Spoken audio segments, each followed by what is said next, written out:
Good evening. Call this regular session of the Fairborn City Schools Board of Education meeting to order Thursday, October 4th, 2018. All rise for the Pledge of Allegiance. I pledge allegiance to the flag of the United States of America and to the republic for which it stands, one nation, under God, indivisible, with liberty and justice for all.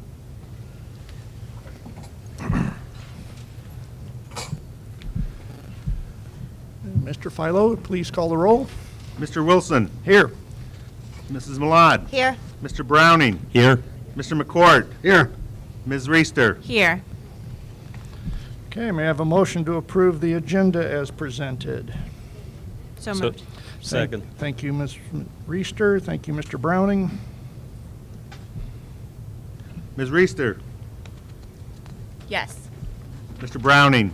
Yes. Mr. McCourt. Yes. Mrs. Malad. Yes. Mr. Wilson. Yes. Motion carries. May I have a motion to approve the minutes of the Thursday, September 6th regular meeting? So moved. Thank you, Mr. McCourt. Second.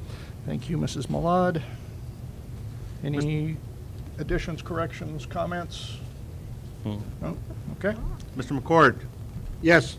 Mrs. Malad. Yes. Mr. Browning. Yes. Ms. Reister. Yes. Mr. Wilson. Yes, motion carries. We've made some changes in the order of things on the agenda. As you probably notice, if those of you that are regular attendees, and we've moved the board reports in good of the order up to this front section of the meeting. So we'll start with Mr. McCourt. Oh, thank you. A lot of things going on, I guess, but I think one of the bigger things and highlights of maybe the past month was the food drive that we had here in town, Fairborn versus Stebbins. And regardless win, lose, or draw, I think everybody's a winner in situations like this. But I would like to recognize and thank a few people for their involvement in that. And at the top of the list has to be Pam Gayhart. Pam just spent numerous hours getting this together, talking to Kroger's, talking to people, coordinating with the high schools, or the high school and other buildings, and getting the food put together. So Pam, thank you so much for your work, and to the guy next to you there, he helped us a little bit as well. So Chris, thank you for your work on the food drive. Also, Gene Lawley. Gene and I set out a couple nights at the food truck as they were hauling stuff out of Kroger's over to the truck, and we were unloading. So Gene, thank you for your help. If you noticed, if you had a chance to go into Kroger's, you were seen by our first thing you would see would be students. Their involvement in the food drive also was key. My colleague Jerry Browning was out a couple nights helping us, and a big thanks to the Dorleys, Mr. and Mrs. Dorley over at the fish pantry. They were just elated of all the food. We collected just shy of 6 tons of food. So a lot of food for the food pantry, and as always, they were very happy to receive that. And I think I would be remorse if I didn't say thank you to a young student, young lady who got this thing all started, Elena North.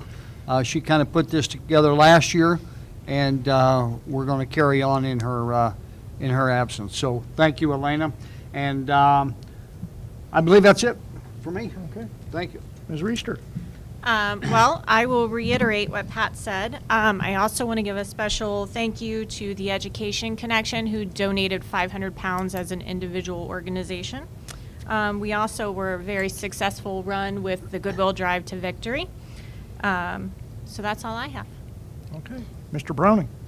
Yeah, wanted to comment about the progress at the primary, and there's a lot of dirt that's moving over there right now, and it's hard to see progress. You know, it's going to really start in the spring when the walls start going up and those kind of things, but it's really neat to see what's going on there, and there's a lot of people in town excited. I'm getting a lot of feedback from people in town about how excited they are about these buildings. I'm not going to repeat everything about the food drive, but I did want to comment that we did lose, which meant that Gene had to wear the Stebbins jersey. And I will say that Gene did make the Stebbins jersey look good. The other ththing is middle school, high school sports. I've been to a lot of events at both middle school and high school, and you know, no matter what the record is, I got to tell you, Fairborn's athletes work hard and they leave it all on the field. So I'm proud of them and how they're doing at both middle school and high school level. And then the final is the music contests that are coming up pretty much every Saturday except one the next few weeks. Our band's going to be at a contest, so anybody that can get to them, it's definitely worth seeing our marching band perform in those contests. Thank you. Mrs. Malad. The only thing I'd like to say, I'd like to give special recognition to Gary Walker for attending the NAFIS conference and fighting for us on behalf of the impact aid stuff for lobbying in Congress. It was a tough time to be in Washington, so we appreciate your efforts there. Thank you. All right. I'm going to start out reading an op-ed piece that was written by Dr. Wood, who is the federal hawking superintendent down in southeastern Ohio. Why would any state do this to itself? Imagine this. You are a Midwestern state that lost thousands of industrial and other jobs in the past 20 years. But you are digging yourself out. You have a governor whose slogan is that the state is open for business. Your Jobs and Family Services Agency's offices answer the phone with Ohio means jobs. You cut business and personal taxes. On the employment front, your capital city is one of the finalists for the second Amazon headquarters, which means around 50,000 good-paying tech jobs. Several regions have seen improved employment markets to the point that the state needs to attract, by some predictions, over 2 million residents just to keep up with the demand for employees. But amid this potentially promising future, you put out a report that says your schools cannot prepare students for success. What state would do that to itself? Ohio has. On its own, without any demands from the federal government to do so, the Ohio Department of Education has created the Prepared for Success category on the school report card. The measure counts how many students earn a high score on the ACT or SAT, neither of which are good predictions of college success, or an Ohio honors diploma. There has never been any research tying this diploma to success after school. Or complete an industry credential, many of which can be earned after high school in an apprenticeship program. The percentage of students getting points on these criteria is then magically turned into a letter grade, A to F. This year, 9. Yes, just 9 Ohio school districts out of 646 earned an A on this measure. On the other hand, 555 districts, 86% of the total, earned a D or F. In other words, Amazon and all you thinking about coming to Ohio, only 1.4% of Ohio's schools are good at preparing children for the future, so you might consider other options. It would be one thing if this measure actually related to anything in real life, but it does not. The standard was created out of the imagination of bureaucrats in Columbus. No other state has a similar measure, and no research backs it up. There are so many things wrong with Ohio's school report cards released this month that it's hard to know where to start. Schools get graded on how well 7- and 8-year-olds take a reading test, a test given on a computer to children many too young to know how to type, let alone drag and drop answers. In figuring overall school district grades, the graduation rate only accounts for 15% of the total, when we all know this is the most important measure of a school. And the Ohio Achievement Test scores, which count for the most on the report card, have still not been demonstrated to connect to anything other than the ability to take a test. But the Prepared for Success measure may be the most damning. Despite all the children who graduate from Ohio Public Schools to go on to success in college, employment, and the military, ODE puts out a report card claiming that the vast majority of the state schools do not prepare graduates for success. What a great message to send to every employer considering our state and every new resident we are trying to attract. Why would a state do this to itself? Who knows, but Ohio has. And Dr. Woods is, as I said, he's the superintendent of Federal Hocking Schools. He also has 2 sons in the school system. So he knows the story from just about every side you can know it from. So.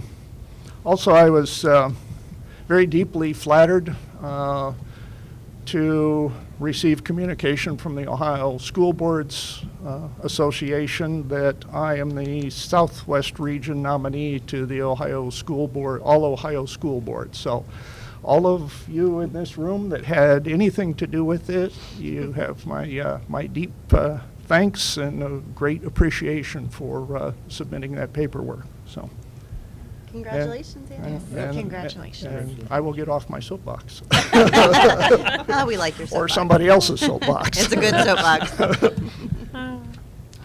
Okay, we'll move on to recognition of visitors. If there is anybody that wishes to address the board, please step up to the microphone, state your name and address, limit your comments to 5 minutes.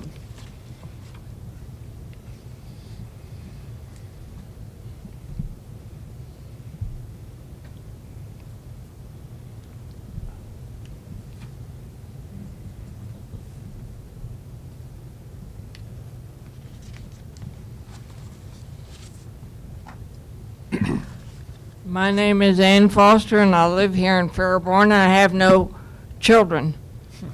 But I believe in children, and I believe the op-ed piece is a little bit off on some things. I've been coming to these meetings for quite a while because of a program I'd like to get started in our elementary schools. Most of the board members know what that is. But I've learned so much. And I think this board is doing a terrific job, and I think this school is doing much better than it is alluded to. So I just want everybody to know that. Thank you, Thank Ann. Thank you. We tend to agree with that.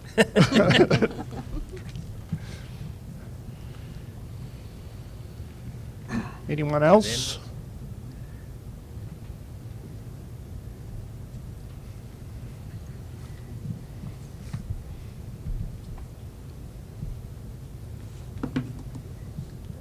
My name is Al Daniels. I have a grandson that attends Fairborn City Schools, several nieces and nephews. I've grown up in Fairborn my whole life. I seem to be approached in some form or fashion in a negative way about Fairborn City Schools and their criteria of bullying. There's several incidences that have no names, nothing, but several incidences have approached me over the past year that brings me to believe that something needs to be done before we end up like Columbine. I don't want to see Fairborn, because of a kid that has psychological damages, to be pushed underneath the rug or to be swayed that it's okay. It's not okay, because I can't go into detail, but I would like to address the Fairborn School Board of Education about the policy of bullying and what it takes to get our heads on right and end up not in the news but in the lifeline of setting a mark and an example for the other schools in the nation. That's all I have. I just also like to address the board on the policy of chaperones within the school district, that if a child feels threatened in any way, that is he allowed to have a chaperone with him at school during school hours. I would be willing to volunteer my time to meet a bus. It doesn't have to be my grandson's route, any route, to meet that bus at the Fairborn Board of Transportation and drive there every day, Monday through Friday, and ride with that bus driver. So there was a situation happened today, and I feel that there's a need for an assistant on the buses that travel out of the school district as far as out of the city limits, because the drive and transportation is so long, and I know we're not all angels. I was not a good boy when I was growing up in school, but I was never a bully. I tried to eliminate those issues, and that's all I'm trying to do today, is eliminate those issues from the Fairborn City Schools, and you have my full support in doing so. But I would like to know the policy on what is required of a chaperone to escort a child to and from school, or having an assistant on the bus as a volunteer. I would volunteer my time on any route to make sure that these kids are safe and that there's no unsafe driving conditions for the driver himself or the children. Thank you. Thank you. Thank you. Mr. Lally, make sure you get his Yes. contact and follow up. That's Thank what I you. was going to ask him. If I could get some follow-up information, are you staying for the whole board meeting, or? Okay. Okay, yeah, I'd like to get some information when we're finished here. Okay? Thank you. Thank you. Thank you. Thank you. Hello, everybody. Okay. Hello. Hey, how's everybody doing? I'm Neil Caldwell. I've been we've been here in Fairborn about 5.5 years, and I'm just here to get some clarification, some more information about the incident that happened about a couple weeks ago. It's not really clear as far as how punishments were handed down. It seems, at least the information I've received, it seems like all the students involved, most of the students involved were punished, but it seems like the victim was punished as well. So I'm not exactly sure, basically, like I said, based off the information I received. So I just want some more clarification on how the punishment was handed out, and if the student that was actually targeted was punished. So can you guys clarify that for me real quick? I am not sure which incident you're referring to, so. The racial incident. Okay, is this the junior high, high school? High school, sir. Okay. I will have to look into that. I don't know. I was not informed of that incident. I don't think. Which one? Oh, the band situation. Yeah, I was trying not to go all that. Yeah, no, we understand. We get a few incidents, but I wasn't sure which one you're referring to. Yes, so, sir, I understand. I can't speak specifics publicly with discipline, Yes, sir, but that situation was handled correct? that we thought was appropriate for the students involved. Correct. I guess my concern is when students actually come forward to address an incident, and then a student that seems to be the victim was punished or was not. Like I said, I'm just going for hearsay. I was not in town during all that stuff. But what I'm just trying to figure out, based off the information I've been able to piece together, is, from the outside looking in, it looks as if the victim was punished as well as everybody else. Like I said, I'm not exactly sure, so I'm just coming here to get clarification. I didn't want to go to the hearsay, the he said, she said, so I decided to come directly to the board with my question, not being confrontational, but just to get information. So if it's brought to my attention, I can stop it based off, the board made the decision based off this policy, and this policy, or this is true and this is not true, so you can stop those rumors from going further out. So that's why, not so much that's why I'm here, because we're here kind of semi-regular, you see us all the time. Right. But it's just for my clarification, and so I can, get some more information. Okay. What I will say is, if there was discipline, it were two different incidences, Yes, sir. okay? And that's about all I can say. Yeah, the last thing I want to state, real quick, for the board and for all those who can hear my voice, even if it's being recorded, I went to a school where a similar incident had happened, and it actually got really, really nasty. My brother was a victim. He was actually jumped because they thought he was somebody else. A friend of my brother's was jumped because they thought he was somebody else. So I can see how rumors, even though I went to school years and years ago, not in Fairborn, but how rumors can escalate and get crazy. So I'm just looking for I guess, transparency. I read the comments from the board, I read the press release from the board, but it's just, in my mind, it's just not enough information because a lot of people just read the first two lines of a news blurb or Twitter or whatever, and they don't get the meat and potatoes. It doesn't need to say 13 students were punished. That's not what's going on. It just needs to be clarified so folks have the true story. Okay. Wanna Again, we have to be very, very careful. That statement was put out by me, Yes, sir? and we have to protect all students Correct? that are involved in discipline, and due process was followed Correct? appropriately. And again, we can't give out the information exactly who was punished, why they were punished, and that. Okay. All right. Well, like I said, I just appreciate you guys' time, Yeah. and I'll be sticking around for a little bit. Okay, thank you. Thank you. Thank you. Yes, I will. Is that better? Okay. Okay. Anyone else? Okay, we'll close recognition of visitors and move on to school district presentations. Okay, good evening, everybody. Our first superintendent report, we have Mr. Mike Eaker from the Greene County Career Center to give us an update on the happenings and what's going on at the Career Center.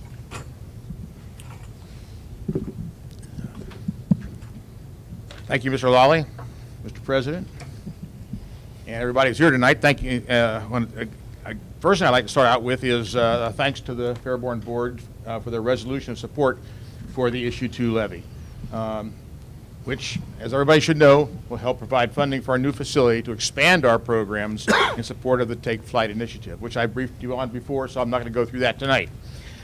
Your support, by the way, is critical in helping all of the citizens of Fairborn, everybody in Greene County, support this issue so that the Career Center can offer more options and a better environment to provide skilled workers to keep industry in the region and keep our economy strong.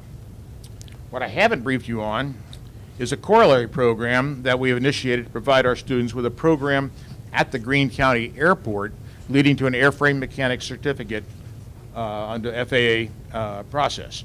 The survey we did 3 years ago indicated a huge need for aircraft mechanics in Southwest Ohio due to a combination of business growth and demographics. Demographics being the Vietnam-era baby boomers are retiring. All of us that grew up in the age of Sputnik are now well into our 60s and 70s, and some even older than that. So we're not allowed to die until we get our replacements. But bottom line is that there are lots right now. There are more slots open for aircraft mechanics than they can possibly fill, and there are more slots than are currently being produced in the area by a factor of about 10. So, essentially, what our program we went to Ohio, and got through a little bit of help from folks around the area, an $850,000 grant from the state to start the program, which will include the facilities and classrooms at the airport itself to provide the instruction. Because of the number of hours involved to meet FAA certification requirement, we anticipate this is going to be a 3-year program. Could be a 2-year program, but it will require extra class time, requiring weekends and/or summer instruction. But we're going to be working closely with the FAA as soon as we've roughed out the exact plan of attack. I think we're probably going to have both options. We hope to have, by the way, our first class entering in the 2020 school year. So August of 2020 is our goal. Right now, we're evaluating proposals from 2 contractors to provide the design work for the facilities at the airport. And they're not only going to look at the facility requirements, but we have to look at the curriculum itself, and we have to get approval from 2 different FAA offices before we proceed. One for the curriculum and one for the facilities, because we're at the airport. So it's a real challenge for us, and we're having a good time trying to figure out how we're going to do it. Now, we met with the business leaders, including the general manager of Airborne Maintenance Engineering Services in Wilmington. He indicated that he would hire 100% of certified mechanics at a minimum of $40,000 or $50,000 starting salary, and promise growth of 50 cent an hour raise every quarter for the first 2 years. And oh, by the way, 40 to 50,000 is not bad for a kid right out of high school. And going on to 70 or 80 is probably not too shabby with no degree. Even better than that is that Airborne is not the best paying mechanics company in the area. I know some that are offering $34 an hour for A&P mechanics with a little experience. One of the key thoughts that I wish to leave you is that this is a serious line of business that we're entering into. It's got serious pay and a whole world of options for those with the ability to use their hands. In fact, the general manager of Airborne, who was there to talk to us, started out as an aircraft mechanic. Lord knows what he's making, but it's probably better than anybody here. Maybe all of us combined. Yeah, he did. He started out as an aircraft mechanic, and then he did wind up getting a degree, but he got help doing that too. So he now runs a huge business for them. So anyway, that's where we are right now today. On a final note, we have I have a bunch of issue 2 signs. That is the levy signs for anybody who would like to take one this evening, or I can deliver them as required. Just see me, and I'm going to assume that everybody who took one of the support local workforce signs will find it acceptable to have that replaced or in conjunction with this new sign. Also, I have some information to pass out for those. I have already given it out to the board members, everybody up at the front table, but I have this is a short summary of what we're setting about to do with the money from the levy, and how it's going to positively impact our kids going forward. I think this is a great opportunity, especially for all the people that like to work on things, whether it's working with wood or, oh, by the way, the aircraft mechanics get taught how to work with wood and fabric aircraft as well as metal aircraft. So this is a little bit of everything. Anyway, with that, I thank you very much for your time. Are there any questions for anybody? Yes, ma'am. Nobody seems to know what's going to happen to the old cruise. You're right. Good answer. We don't know. And quite honestly, the reason is that there are state rules and regulations, and once we are finished with it, with the bill, if we're going to shut down the school here, which is our intent, if we're going to vacate the building, the first thing we have to do is offer it up to other education institutions. So once we sort out the timing and everything else, then we'll start looking through all the options. But that's about where we are right now. See me later, I have a good idea. Any other questions? No. Thank you very much for your time. Thank you, Mike. Thank you. Thank you. Thank you. Thank you, Mike. Okay, a facilities and construction update, just take a moment here. If you've driven by the primary, it's starting to look different each day. Today it looked like they had many of the sewer lines and water line ditches filled in. It looks like it's becoming more flat, and things disappearing underground, which is a good sign. They're a little bit behind, nothing to be alarmed about. Their schedule is hopefully to finish all that up by November the 23rd. So again, they're just a little behind, but nothing to be concerned about. The intermediate, we met this afternoon with SH&P, the architect firm, and the Ohio Facilities Commission, going over the schematic design and floor plans for the intermediate. So we were choosing what design we would like to see and tweaking it, and the architects will take that back, and then we'll meet again in probably about 2 more weeks, and it'll be closer perhaps to what we will officially choose. But that's pretty neat. seeing that in operation. There were a number of us in that meeting. With the directors were in there today, along with the treasurer. So it was the first time that I believe that Kevin got to see some of that. So we are making progress. As I said a while back, it seemed that we were a little over 2 years from moving into the primary and the intermediate being built. Now we're under 2 years. And it just, each month, it's closer and closer. It seems like a far-off time, but it is not. So this continues to be exciting times for the Fairborn City Schools. And as Mr. Browning mentioned, when those walls start going up in the spring, I think there's going to be a lot of excitement generated. So HVAC system here at the high school still is being revamped. And hopefully by November, they will be finished with that, and the heating and air in this building will be a lot more, much better than what it has been. So that's my facilities and construction update for now.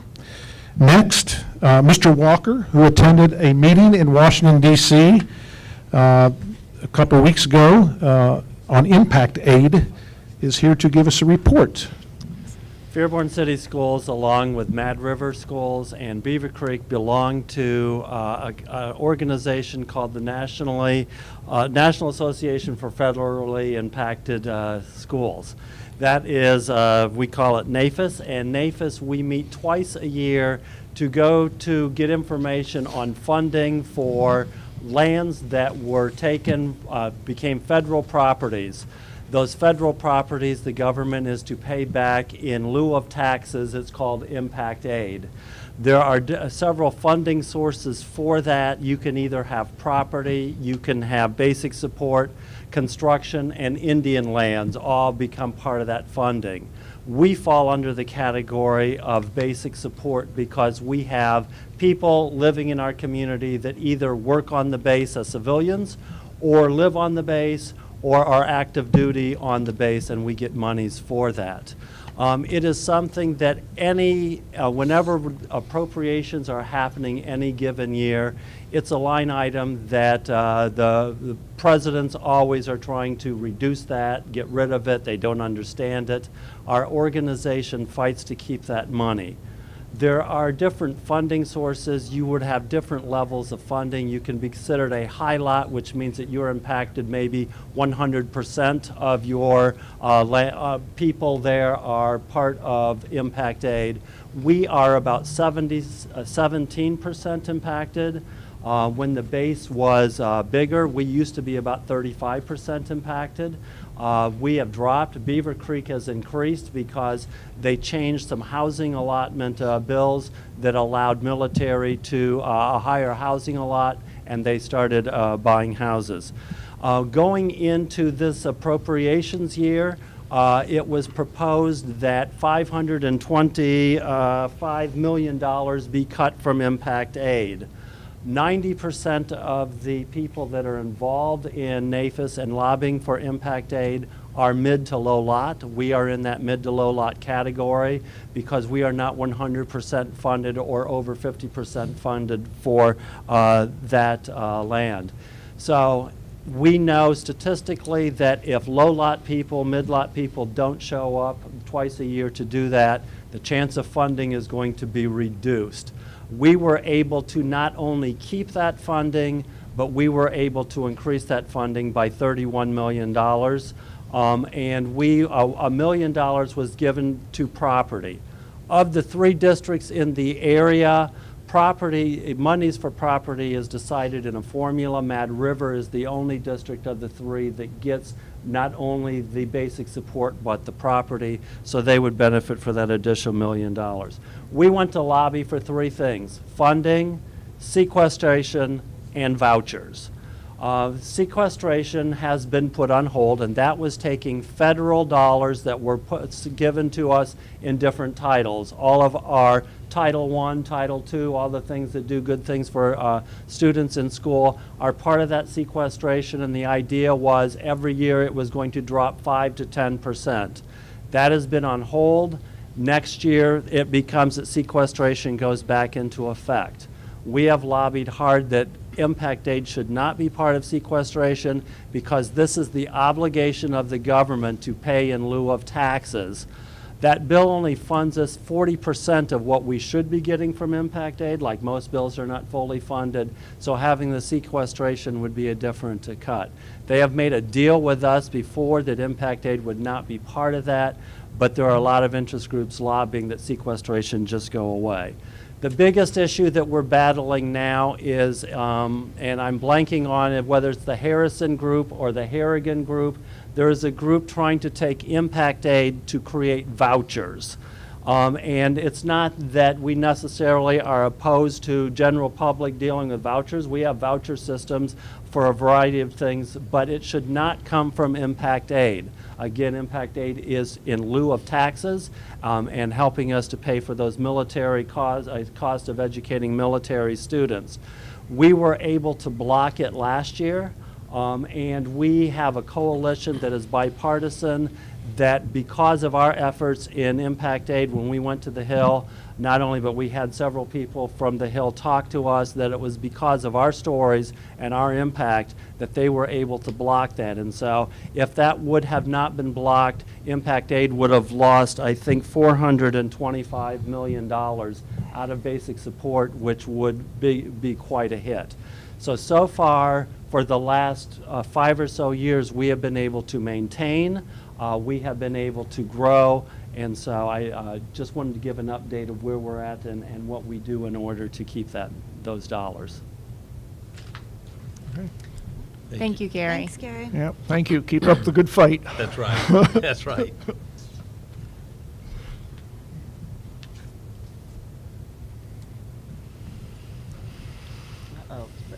Next up is Mr. Philo, our treasurer, to give the 5-year financial forecast for the Fairborn City Schools.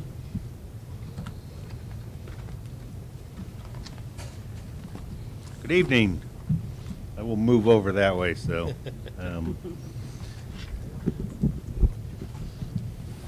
Hopefully I don't yell into this. Thank you for everybody for coming out tonight to our 5-year forecast. Board members will see it in a little different format. Before you will have a special financial data sheet with some more graphs, charts, etc. Try to keep this 12 to 15 minutes. Try not to bore you that much. School finances are like a Russian novel. They're long, they're complex and boring, but I will try to simplify them, and hopefully our public will learn something about how we get our money and how we spend our money. And with that, in your charts, you will see these spreadsheets that show 4 years of actual, 15 through 18. The next sheet then shows 18 with current fiscal year of 2019 there, and then projected out 5 more years. So we go 1 more year beyond the standard 5-year forecast. We'll get into these numbers in a little bit, but truly that encapsulates what the 5-year forecast is. You will also have then, I need to hand these out a second. Is there something I can pass out while you talk?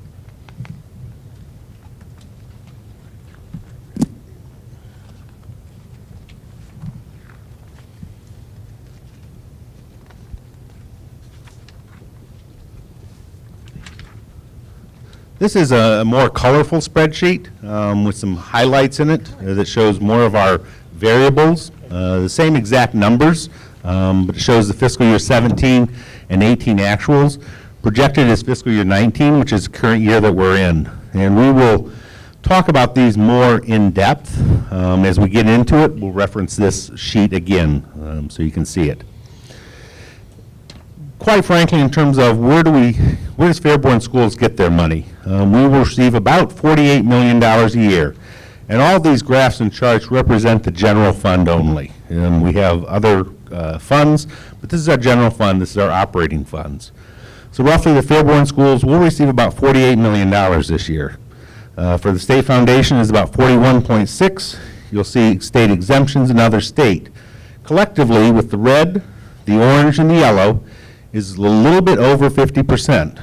And so you need to remember, in terms of half of our money comes from the state of Ohio, which is a big variable.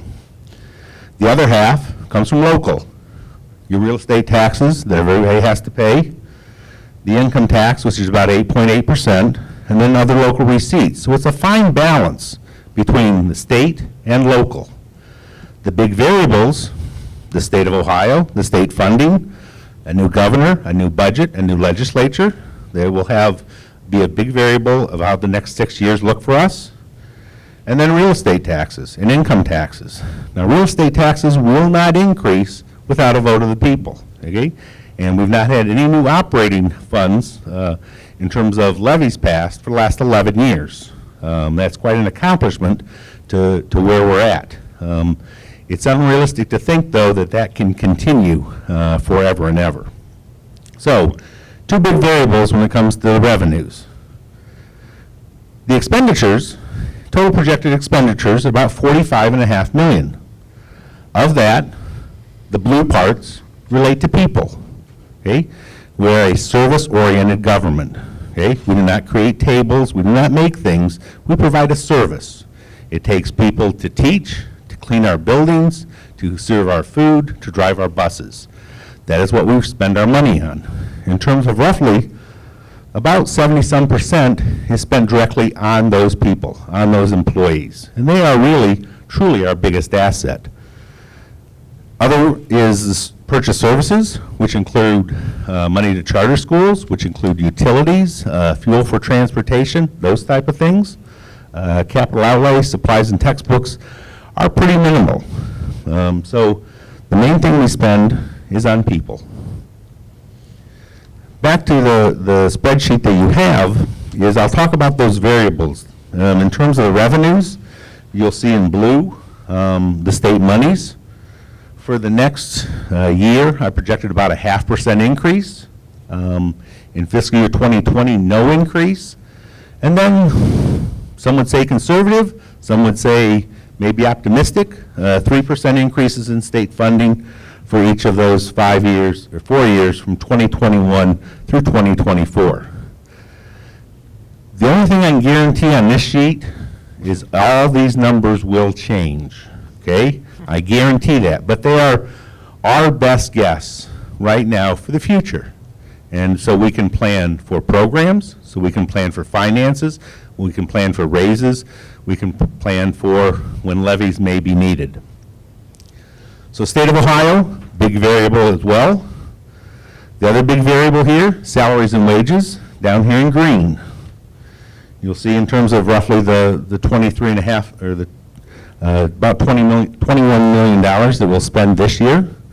We have projected out, we negotiated a 3-year contract that will end July 1, 2020. So anything after that, anything after this point is pure speculation in terms of it is dependent upon negotiations. And so our step increases, which are increases based upon years of experience in terms of an employee works another year, gets more experience, gets a step increase, averages about 1.1%, okay? So that's why you'll see this year a 3.6 there, which is 2.5% negotiated, 1.1% in terms of steps. For next year then, a 2% was negotiated, 3.1% is there, okay? For the future, and these numbers set to be negotiated, is 4.1%. That puts a placeholder of 3% for negotiations and 1.1% for step increases. That is all subject to negotiations and is a big variable, but it is a placeholder that we have put in there. The other large variable when it comes to it is health insurance. These projections show in the top line roughly a 5% increase in health insurance. The additional line, the other $250,000 or the $500,000, is for an additional 5%. It's sort of a worst-case scenario that if we see 5 years of double-digit health insurance increases, which we hope never happens, that we've planned for it, that we have sort of a worst-case scenario when it comes to our finances, that we hope it doesn't happen, but we've planned for it, that there aren't any surprises. Because the last thing we want to do is surprise our voters, surprise our public with those type of things. The other thing you'll look at in terms of purchase services, supplies, textbooks are pretty much plugged, projected to have slight increases. You'll see a bump here for new textbooks of $500,000, about $500,000, that we're looking for new adoption in the English and language arts textbooks, which is one of the largest adoptions we'd have. The bottom line here, folks, we're looking at very positive numbers. We're in a good financial position, thanks to the Board of Education, thanks to the administration, thanks to the people of Fairborn that have saved money over the last few years. Revenues have exceeded expenditures and have built up cash. I'll go into a little bit in terms of the next slide of where we're looking at where those cash balances will be. And I'm not going to read the slides in between, but if you want to read them quick, or if you want to see them afterwards, come up and see Mr. Taylor, see myself, you can look at them.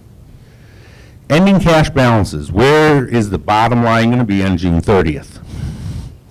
You'll see in 2015 where we were, 16, 17, 18, and then 19, with an ending cash balance projected. We're also looking right now, given the variables that we have, that we will still, revenues will exceed expenditures this year, and will again next year. But in 2021, we're projecting expenditures to exceed revenues, and then our cash will start to go down. Now, this is a normal cycle for school districts in terms of you pass a levy, you will build up cash, okay? You'll get to where expenditures exceed revenues, you'll spend down cash, it'll be the first indicator you'll need a new levy or other revenue, and then you will pass that levy and you'll build up cash. So this cycle is somewhat normal, okay? The receipts and expenses highlights, this shows a little bit in terms of what I talked about.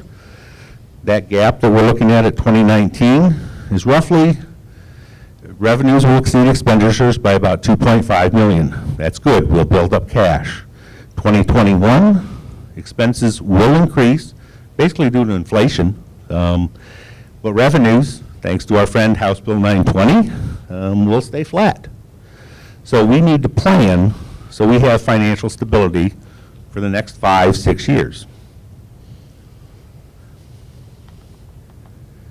These roughly show in terms of where we get our money from, the state foundation, the real estate taxes, the income tax, all pretty much flat. You can see the rough projections here for the state, the 3% increases in there, but they could be zeros.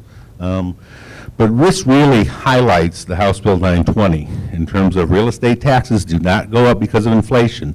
A dollar received in 1980 is still a dollar received in 2018. Income taxes I've roughly projected at about a 1% growth per year.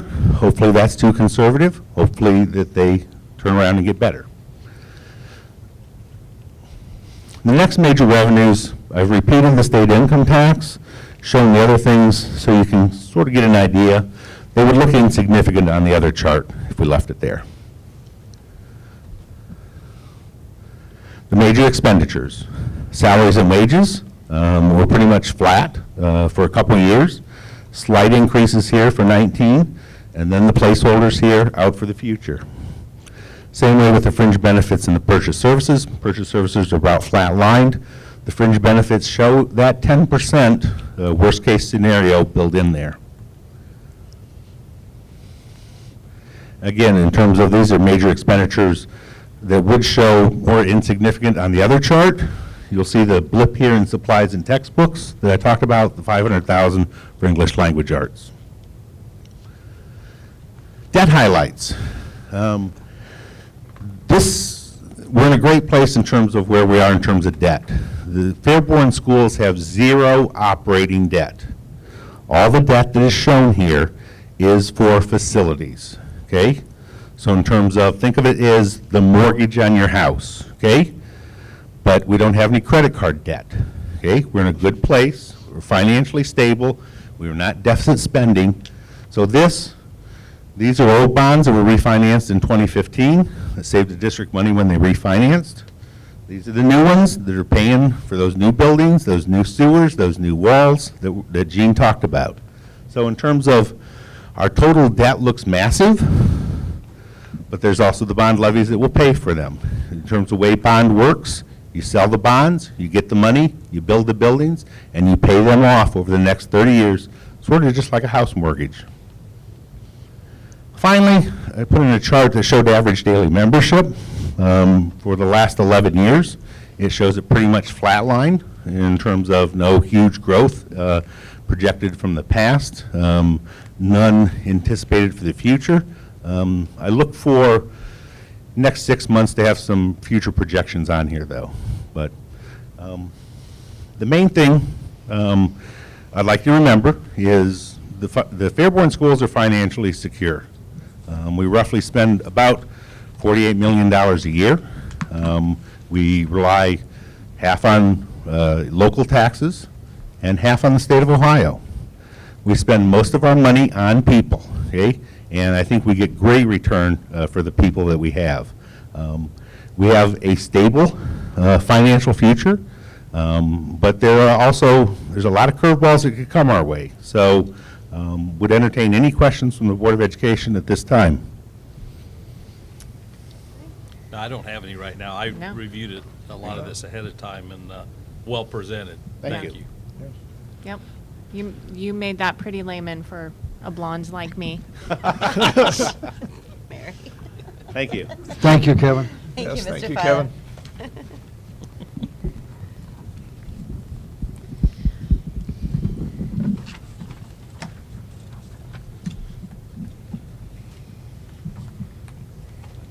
Yeah.